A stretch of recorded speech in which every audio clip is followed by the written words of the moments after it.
కూర్చొని లేయడము ఏదో బాత్రూమ్ కూర్చొని ఎలాగుంది అంటున్నారు. కొంత ట్రోల్ చేసే వాళ్ళకి ఏం చెప్తారు? పెద్ద సినిమాని కావాలని ట్రోల్ చేసే వాళ్ళందరికీ అన్న నిజంగా వాళ్ళ పని పాట ఉండదు అన్న. పాప ఎప్పుడు చూసినా రామ్ చరణ్ మీద ఏడుస్తూనే ఉంటాడు. అమ్మ పెద్ద నుంచి చిక్కిరి చిక్కిరి సాంగ్ వచ్చిందిగా, ఎలా ఉంది సాంగ్? బాగుంది అన్న, నాకు బాగా నచ్చింది. అన్న లుక్స్ కానీ ఆ డాన్స్ స్టైల్ కానీ చాలా బాగా అనిపించింది. జానీ మాస్టర్ బ్యాక్ అని చెప్పొచ్చు. జానీ మాస్టర్ కి రామ్ చరణ్ మధ్యలో ఉన్న డాన్స్ స్టెప్స్ ఉంటాయి చూడు, అవి డిఫరెంట్ ఉంటాయి అన్న. నిజంగా చాలా యూనిక్, అసలు ఎవరు కూడా కనిపెట్టలేనంత స్టెప్స్ క్రియేట్ చేశాడు. చాలా బాగా అనిపించింది.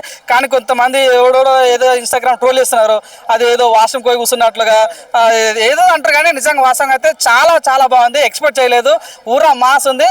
ఆయన బీజం అయితే చాలా డిఫరెంట్ అనిపించింది. ఆ విషయం అదే బుచ్చిబాబు ఉప్పెన సినిమాలో ఇటువంటి స్ట్రాటజీ వాడి అనమాట. సో అదే స్ట్రాటజీ వాడి మళ్ళీ ఈసారి ఎగ్జిక్యూట్ చేయడం అనేది చాలా బాగుంది. నేనైతే ఈగల్ వెయిట్ చేస్తాను ఎలా ఉండబోతున్నాను. లుక్స్ ఎలా ఉన్నాయి సాంగ్ లో? చాలా బాగుంది అన్న. జాన్వీ కపూర్ లుక్స్ బాగుంది. రామ్ చరణ్ ముక్కు పుడక కానీ, సో ఏ స్టైల్ కానీ, అవి కండలు కూడా చాలా బాగా పెంచాడు అన్న. కండలు అయితే చాలా గట్టిగా ఉన్నాయి కొండల్లాగా. సో చాలా బాగా నచ్చింది నాకైతే. స్టెప్ ఎలా అనిపించింది? ఆ స్టెప్ కూర్చొని లేయడము ఏదో బాత్రూమ్ కూర్చొని ఎలాగుంది అంటున్నారు కొంత. నిజంగా నాకు అదే బాధ అనిపించింది. అరే ఎందుకురా బాబు ఒక వాడి ఇంత వేయడం ఎందుకు, మీరు తట్టుకోలేరు, ఇంత కుళ్ళు ఎందుకు మీకు?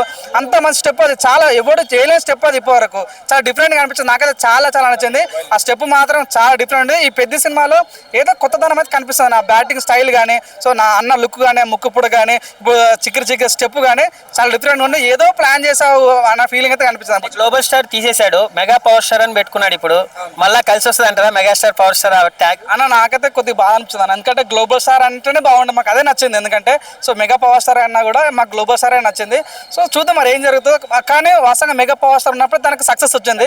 సో మళ్ళీ అదే సెంటిమెంట్ వర్కౌట్ అయ్యే ఛాన్స్ ఉందేమో అనుకుంటున్నా. కానీ ఇంటి వేలైనా పేర్ల మీద ఉండదు అన్న, కంటెంట్ మీద ఉంటుంది. కాబట్టి పెద్ద సినిమాలో మంచి కంటెంట్ ఉన్నట్టు కనిపిస్తుంది. సో చాలా పెద్ద పెద్ద వాళ్ళు నటించదు. బుచ్చిబాబు అంటేనే మనం ఎక్స్పెక్ట్ చేసి చేయరాకుండా ఏఆర్ రెహమాన్ మ్యూజిక్ డైరెక్టర్ అంటే ఇప్పుడు స్టేట్ ఫిల్మ్ ఎప్పుడు చేయలేదు తెలుగులో తను. సో ఎలా ఉండబోతానని నేను కూడా చాలా ఏకైర్ వెయిట్ చేస్తున్నా. చూద్దాం ఏం జరుగుతుందో. నేను అనుకుంటున్నాను నిజంగా దేవుని దయవల్ల వస్తే బాగుంటుంది. ఏఆర్ రెహమాన్ చాలా తోపు మ్యూజిక్ డైరెక్టర్ కాబట్టి, సో ఇలా తోపు హీరోలు తోపు క్యాస్ట్ ఉంది కాబట్టి 100% మంచి హిట్ కొట్టాలని మా కోరుకుంటున్నా. సో ఇంకోటి ఏంటంటే ఈ సినిమాలో మున్నబాయ్ ఉన్నట్టుగా తెలుస్తుంది. సో ఒక్కసారి మా పవన్ అన్న ఇట్లా వచ్చిపోతే కూడా చాలా బాగుంటుంది. ఒక్కసారి దయచేసి ప్లీజ్ అన్న, ఒక్కసారి రాను. ఎప్పుడు చూసినా మా రామ్ చరణ్ అంటే కొడుకులా ఉంటాడు కాబట్టి ఒక్కసారి గెస్టులు వచ్చి పోతే బాగుంటుంది మనస్ఫూర్తి కోరుకుంటున్నాను. పెద్ద సినిమాలో పవన్ కళ్యాణ్ రావాలని కోరుకుంటున్నా. అంటే ట్రోల్ గేమ్ చేంజ్ అని ఫ్లాప్ అయింది కదండి, ఈసారి పెద్ద సినిమాతో సక్సెస్ వస్తుంది అంటారు రామ్ చరణ్ అన్న? 100% వచ్చే ఛాన్స్ ఉందన్న. నాకు చాలా నమ్మకం ఉంది. పెద్ద అనే టేకింగ్ లోనే డిఫరెంట్ కాన్సెప్ట్ కనిపిస్తుంది.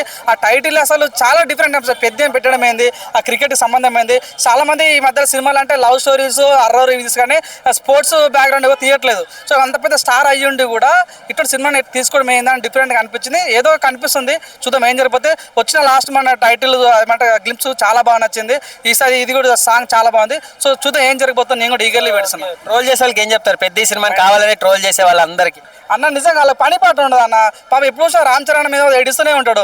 ఒకటి గీన ఇదే పార్క్ వచ్చి 1,00,000 కోట్లు వాని వల్లనే సినిమాలు దిగాయని దిగాలి ఫస్ట్. అట్లాంటి వాని వల్లనే స్కోప్ వస్తుంది, నెగిటివ్ వాళ్ళకి స్కోప్ వస్తుంది. కాబట్టి దయచేసి చిన్న ఛాన్స్ ఉంది, సినిమా వెయిట్ చేద్దాం. సినిమా చూసిన తర్వాత మీరు ట్రోల్ చేసుకోండి. ముందే బాత్రూమ్ స్టెప్ అంటాడు, నువ్వు వేరే బాబు నీకు దమ్ముంటే. సో నిజంగా చాలా బాధ కలిగించింది. ఈ స్టెప్ చెప్తాను, పెద్ద సినిమాతో మంచి హిట్ కొడతాను. ఒక ముక్కలో రామ్ చరణ్ గారిని చెప్పండి. అంటే చిరంజీవి గారు కొడుకు అనేసి లైక్ చేస్తారా, లేదా ఆయన కష్టం ఉందే ఆయన నిజంగా చాలా కష్టపడతాను. మట్టిలో మాణిక్యం అంటారు కదా, అట్లాంటి వ్యక్తి డిసిప్లిన్ కేర్ ఆఫ్ అడ్రస్ తాను. సో నిజంగా కష్టపడతాడు, నేర్చుకుంటాడు, ఆ రకంగా ఎదుగుతాడు. కానీ ఏ రోజు ఓవర్ కాన్ఫిడెన్స్ తనకు ఎప్పుడు ఉండదు. చాలా మంచి వ్యక్తి. చెప్తున్నాగా నిజ చిరంజీవి కన్నా పెద్ద మంచి సినిమా యాక్టర్ అవుతారని నాకు నమ్మకం. చిరంజీవి మన రామ్ చరణ్, ఎన్టీఆర్, అల్లు అర్జున్ వీళ్ళు ముగ్గురు డాన్స్ లో ఏంటి డిఫరెంట్ అన్న? యువ స్టైల్ వాళ్ళదన్న. కానీ నాకు రామ్ చరణ్ స్టెప్ చూడండి, మన నాట్ సాంగ్ చూస్తాం కదా. సో ఎన్టీఆర్ కానీ రామ్ చరణ్ కానీ తోపు డాన్సర్స్. కానీ ఎన్టీఆర్నే డీకోటేటట్టు చేశాడంటే అర్థం చేసుకోవచ్చు. సో మన ఎన్టీఆర్ కానీ, అల్లు అర్జున్ కానీ, రామ్ చరణ్ కానీ వాళ్ళ తోపు మన తెలుగు ఇండస్ట్రీలో నుంచి అదృష్టం చెప్పుకోవచ్చు వాళ్ళ ముగ్గురు కూడా. సో వాళ్ళ ముగ్గురు టాలీవుడ్ బెస్ట్ డాన్సర్ అంటే ఎవరంటారు? సో నాకైతే అవునన్నా కాదన్న రామ్ చరణ్ అన్న. నాకు రామ్ చరణ్ డాన్స్ అంటే చాలా ఇష్టం.